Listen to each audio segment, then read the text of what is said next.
आज की इस मूवी में हम लोग एला नाम की एक लड़की को देखेंगे जिसे एक बस कंडक्टर से प्यार हो जाता है। इसके बाद क्या होना था वो दोनों पब्लिक बस में ही शुरू हो जाती हैं।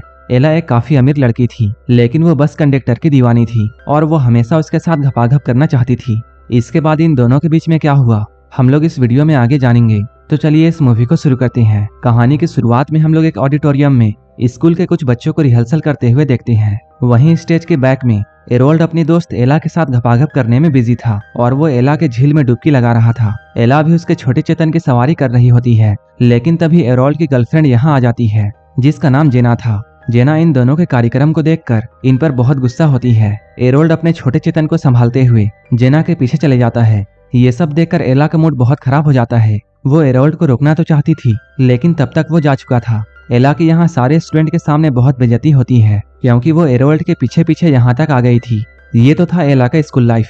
अब एला काफी आगे बढ़ चुकी है। वो अब एक सक्सेसफुल वेडिंग प्लानर है। साथ ही साथ वो अपनी बहन के साथ एक रेस्टोरेंट भी रन करती है। एला अब काफी सक्सेसफुल थी, लेकिन अभी भी उसके लाइफ में प्यार की कमी थी। इसके बाद एला रॉबर्ट नाम के एक वर्कर को सेड्यूस करके रात में उसके साथ गेम खेलती है, लेकिन ऐसा करके एला को मजा नहीं आता है क्योंकि रॉबर्ट अपने हिसाब से वो सब कर रहा था। जब इनका कार्यक्रम खत्म होता है तब एला दुखी मन से ये सारी बातें अपनी बहन को बताती है। तब उसकी बहन, जिसका नाम मीसा है, वो उसे अपने टाइप के लड़के सिलेक्ट करने के लिए कहती है। एला को जब संतुष्टि नहीं मिलती है तब वो कुछ खिलौनों का इस्तेमाल करती है, जिसकी वजह से उसकी नींद काफी देर से खुलती है और अब ऑफिस जाने में उसे काफी देर हो चुका है और उसे अभी कोई कैब भी नहीं मिल रही थी। इसके बाद मजबूरी में उसे बस में चढ़ना पड़ा। इस बस में काफी भीड़ होती है, लेकिन एला जब यहाँ चढ़ती है तब वो बस के कंडक्टर रोको से मिलती है। रोको को देखकर एला उसके तरफ अट्रैक्ट होने लगती है। जब रोको उसे टिकट देने के लिए उसके पास आता है तब बस में इतनी भीड़ थी कि वो भीड़ इन दोनों को धक्का देकर बहुत पास कर देती है। अब एला रोको को स्मेल कर सकती थी और वो उसकी खुशबू पाकर उसकी तरफ और भी अट्रैक्ट होने लगती है। इसके बाद क्या होना था, एला ने टिकट लेकर अपने तरबूज को रोको की तरफ सटा दिया। अब रोको भी उसके तरबूज को महसूस कर सकता था। रोको को एला का ये अंदाज बहुत पसंद आता है। इन दोनों के बीच में वो सब हो ही रहा होता है, लेकिन तभी एला का स्टॉप आ जाता है। एला जब अपने घर वापस आती है, घर वापस आने के बाद भी उसे रोको के साथ वो सब की हुई फीलिंग्स याद आ रही थी, इसलिए वो रोको को याद करके अपने झील का पानी निकालती है। अगली सुबह मीसा एला को बहुत खुश देखती है और वो उसकी खुशी का राज उससे पूछती है। तब एला कहती है उसे कल पहली बार इतना अच्छा लगा था। वो रोको के बारे में सब कुछ मीसा को बताती है। तब मीसा उसे रोको को ढूंढने की सलाह देती है, इसलिए आज भी एला बस से ही ऑफिस जाने का फैसला करती है। लेकिन उसकी किस्मत बहुत अच्छी नहीं थी क्योंकि आज रोको के जगह में कोई दूसरा कंडक्टर आया था, जिससे एला को यह पता चलता है रोको अपने घर गया हुआ है। वहीं दूसरी ओर हम लोग रोको को उसके घर पर देखते हैं। यहाँ आकर वो अपनी बेटी माया और पत्नी कैथरीन से मिलता है। रोको और कैथरीन घर से बाहर रहते हैं और इन दोनों के बेटी होने के बाद भी इन दोनों ने अब तक शादी नहीं की है। रोको अपनी बेटी से बहुत प्यार करता था, लेकिन कैथरीन उसे उतना भाव नहीं देती थी क्योंकि वो अच्छे पैसे नहीं कमाता था। यहीं पर हम लोग सैम के बारे में जानते हैं, जो कि रोको का कजन है और वो कैथरीन की हेल्प हमेशा किया करता था। रात में जब कैथरीन सो रही थी तब रोको उसके पास आने की कोशिश करता है, लेकिन कैथरीन उसे भाव नहीं देती है। इसके बाद रोको अपनी उंगलियों का कमाल दिखाता है, जिसके वजह से कैथरीन ने झील का रास्ता खोल दिया। इसके बाद रोको बिना किसी देरी के झील से पानी निकालने लगता है। इधर एला लगातार बस से सफर कर रही थी, ये सोचकर कि एक दिन उसकी मुलाकात फिर से रोको से हो जाएगी। सफर करते हुए उसे एक दिन रोको मिल जाता है। जैसे ही एला को मौका मिलता है वो रोको के चाकू को अपने तरबूजों के बीच में रखती है और उसे टेस्ट करने लगती है। अब धीरे धीरे उसका भी मूड बन चुका था। इसके बाद वो अपनी उंगलियों को एला के झील में डालकर अपना काम शुरू कर देता है। अपने इस सफर को खत्म करने के बाद जब रोको बस स्टैंड में आता है तब वो अपने मालिक से कुछ पैसे एडवांस में मांगता है, लेकिन उसका बॉस उसे पैसे देने से मना कर देता है। घर आने के बाद रोको और कैथरीन की लड़ाई होती है। इसके बाद रोको अपने काम के लिए शहर आता है। जब सारे बस ड्राइवर एक जगह जमा होकर पत्ते खेल रहे थे तभी एला रोको से मिलने के लिए यहाँ आती है। वो इस वक्त बहुत ही सुंदर रेड ड्रेस पहनी हुई थी। वो रोको को अपने पास बुलाती है। इसके बाद रोको उसे लेकर दो बसों के बीच में जाता है। ये दोनों यहाँ पर बातें करते हैं, लेकिन जब इन दोनों से कंट्रोल नहीं होता है तब ये लोग यहीं पर शुरू हो जाते हैं। तभी इन दोनों को किसी की आहट सुनाई देती है, इसलिए वो लोग बस के अंदर चले जाते हैं। इसके बाद रोको बस के अंदर जाकर गाड़ी को 5वें गियर में लगाकर एला की सवारी करता है। वो एला को यहाँ पर कई बार मंजिल तक पहुँचाता है। सुबह में ब्रेकफास्ट बनाते हुए एला अपनी सारी स्टोरी मीसा को बताती है। एला को बहुत खुश देखकर मीसा उसे रोको के साथ रिलेशनशिप में आने के लिए कहती है। एला भी अब यही चाहती थी, इसलिए वो रोको के साथ एक रेस्टोरेंट में मिलने के लिए जाती है। यहाँ रोको एला को सब कुछ सच बताता है। वो कहता है वो अपनी गर्लफ्रेंड के साथ लिव इन में रहता है और उन दोनों की एक 8 साल की बेटी भी है।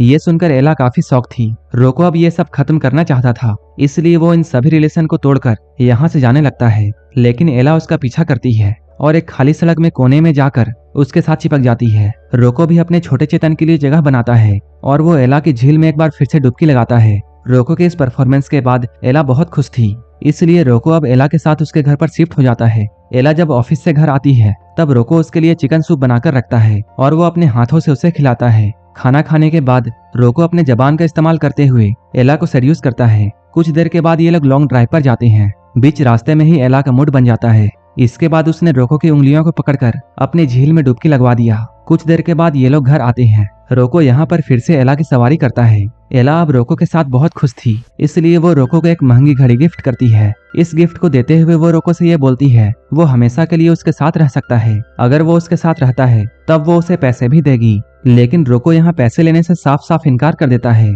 रोको की ये बात एला को बहुत पसंद आती है। अगली बार जब एला मिसा से मिलती है तब फिर से मिसा एला को ज्ञान देती है। वो कहती है तुम्हें धीरे धीरे रोको के दिल में जगह बनानी चाहिए। एला रात में रोको के वर्कशॉप में जाती है जहाँ रोको अकेला ही काम कर रहा था।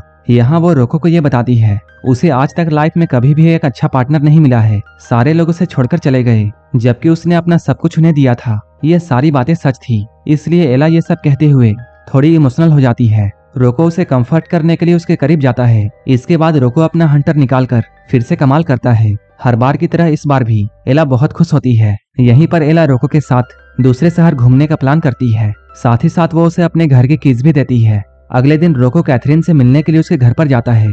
यहाँ आते ही उसकी लड़ाई फिर से कैथरीन से होती है, क्योंकि रोको माया के स्कूल के पैसे जुगाड़ नहीं कर पाया था, इसलिए कैथरीन ने वो पैसे सैम से लिए थे। कैथरीन रोको के पास पैसे नहीं होने का बहुत मजाक उड़ाती है। कैथरीन उसे यह भी बोलती है कि वो उसके साथ खुश नहीं है, वो उसके साथ सिर्फ मजबूरी में रह रही है। रोको का माइंड बहुत डिस्टर्ब था, इसलिए वो रिलैक्स करने के लिए एला के साथ बाहर जाना चाहता है। एला भी बस स्टैंड में उसका वेट कर रही थी। रोको भी यहाँ आ ही रहा होता है, लेकिन तभी उसके पास सैम का कॉल आता है। सैम उसे बताता है कैथरीन अचानक बेहोश हो गई है। अब रोको एला से मिलने का प्लान कैंसिल करके कैथरीन को देखने के लिए उसके पास जाता है। यहाँ आकर उसे ये बात पता चलती है कि कैथरीन प्रेग्नेंट है। ये सुनकर रोको बहुत शॉक होता है। वहीं दूसरी ओर रोको के नाम मिलने पर एला उसे ढूंढते हुए गैराज में जाती है। यहाँ आकर वो जानती है रोको दोबारा से बाप बनने वाला है। ये सुनकर एला का दिल फिर से टूट जाता है, क्योंकि रोको ने उसे ये बताया था कैथरीन और उसका रिश्ता अच्छा नहीं चल रहा है। अपने गम को भुलाने के लिए एला मीसा के साथ एक क्लब में जाती है। एला जब मीसा के साथ बैठी हुई थी तभी एक लड़का उसे घूरे जा रहा था। इसके बाद वो एला को अपने घर लेकर जाता है। एला भी उसके साथ जाने के लिए राजी हो जाती है। घर जाने के बाद शुरू के स्टेज में वो लड़का बहुत अच्छा करता है, लेकिन जैसे ही वो कपड़े उतारता है वो एक छपरी की तरह बिहेव करता है। ये सब देखकर तुरंत ही एला वहाँ से भाग जाती है। कुछ दिनों के बाद रोको एला से मिलने के लिए उसके घर पर आता है। यहाँ आते ही रोको उससे सॉरी बोलता है, क्योंकि वो उससे मिलने के लिए उस दिन नहीं आ पाया था। लेकिन अब वो उसकी वाइफ को छोड़कर इसके पास हमेशा के लिए आना चाहता है। लेकिन इधर एला को उसके कैरेक्टर पर शक हो रहा था, क्योंकि उसका बेबी होने वाला है और वो ऐसे वक्त में अपनी गर्लफ्रेंड को छोड़कर उसके पास आया है। हो सकता है फ्यूचर में रोको उसके साथ भी वैसा ही करे। ये सब सुनने के बाद रोको बड़े ही शांति से एला को उसके घर की कीज लौटा देता है। इसके बाद रोको बिना कुछ कहे वहाँ से लौट जाता है। रोको जब उसके घर से वापस जा रहा था तभी हम लोग फ्लैशबैक में देखते हैं रोको एक बार बिना बताए अपने घर में जाता है। वहाँ रोको ये देखता है प्रेग्नेंट होने के बाद भी कैथरीन उसके भाई सैम के साथ लगी हुई है। ये देखकर रोको बहुत गुस्सा होता है। रोको को इतने गुस्से में देखकर सैम जल्दी से यहाँ से भाग जाता है और जाते हुए ये कहता है वो कैथरीन और माया का उससे ज्यादा ख्याल रखता है, जो कि सच भी है। कैथरीन भी बहुत गुस्सा होती है और वो रोते हुए रोको को ये बताती है मेरे पेट में जो बच्चा है वो सैम का है और अब वो उससे नहीं बल्कि सैम से प्यार करती है। ये सुनकर रोको बहुत शॉक होता है और अब वो उन दोनों के खुशी के लिए अपने घर को छोड़कर एला के पास गया था, लेकिन एला ने भी उसे एक्सेप्ट नहीं किया। इसके बाद रोको अब अपनी लाइफ गैराज में ही बिताने लगता है। वहीं इधर एला का दिल टूटा था, इसलिए वो अब काफी चुप चुप सी रहती है। वो अब अपने काम में ओवर टाइम करती है ताकि वो अपने आप को बिजी रख सके और उससे रोको की याद ना आए। मीसा जब एला की ये हालत देखती है तब वो उसे दूसरे लड़कों को डेट करने की सलाह देती है, लेकिन एला का भरोसा अब सारे लड़कों में से उठ चुका था, क्योंकि स्कूल टाइम से लेकर अभी तक सबने उसका दिल तोड़ा है। अब इस बात को 4 महीने बीत चुके हैं। एक दिन एला की मुलाकात रॉबर्ट से होती है। वो जैसे ही एला के पास में जाता है वो उससे सबसे पहले सॉरी कहता है, क्योंकि उसने उसके साथ उस टाइम गलत किया था और इस बात का रियलाइज उसे भी था। रॉबर्ट के साथ एला काफी टाइम गुजारती है, इसलिए अब उसे घर जाने में काफी देर हो चुकी है, जिसकी वजह से उसे बस पकड़ने के लिए बस स्टॉप में जाना पड़ा। यहाँ रोको उसका इंतजार कर रहा था क्योंकि एला ने अपना घर चेंज कर दिया था, जिसके बाद से रोको यहीं पर रोज उसका इंतजार किया करता था। रोको आज सब कुछ एला को बताता है कि उसके गर्लफ्रेंड ने उसके साथ क्या किया। उसके गर्लफ्रेंड और उसके कजन के बीच में अफेयर चल रहा था, इसलिए उसने सब कुछ एला के लिए छोड़ दिया और वो कई महीनों से एला का यहीं पर वेट कर रहा था। ये सारी बातें सुनने के बाद भी एला रोको को माफ नहीं करती है क्योंकि वो सोचती है रोको को ये सारी बात पहले ही उसे बता देनी चाहिए थी, तब शायद एला को इतना दुख नहीं सहना पड़ता जो कि वो 4 महीनों से सहती आ रही है। जिसके बाद वो उसे गुड बाय बोलकर यहाँ से जाने लगती है, लेकिन तभी एक बस यहाँ से गुजरती है, जिसके बाद ये लोग दौड़कर एक दूसरे के पास आते हैं और ये दोनों फिर से एक हो जाते हैं। इन दोनों के मिलन के साथ ही ये मूवी यहीं पर खत्म हो जाती है। इस मूवी के लिए आप हमारे टेलीग्राम चैनल को ज्वाइन कर सकते हैं, जिसका लिंक डिस्क्रिप्शन में दिया हुआ है। और अगर ये मूवी अच्छी लगी हो तब एक लाइक जरूर कर देना और ऐसे ही वीडियोस के लिए मेरे चैनल को जरूर सब्सक्राइब कर लेना। तो मिलते हैं हमारे नेक्स्ट वीडियो में।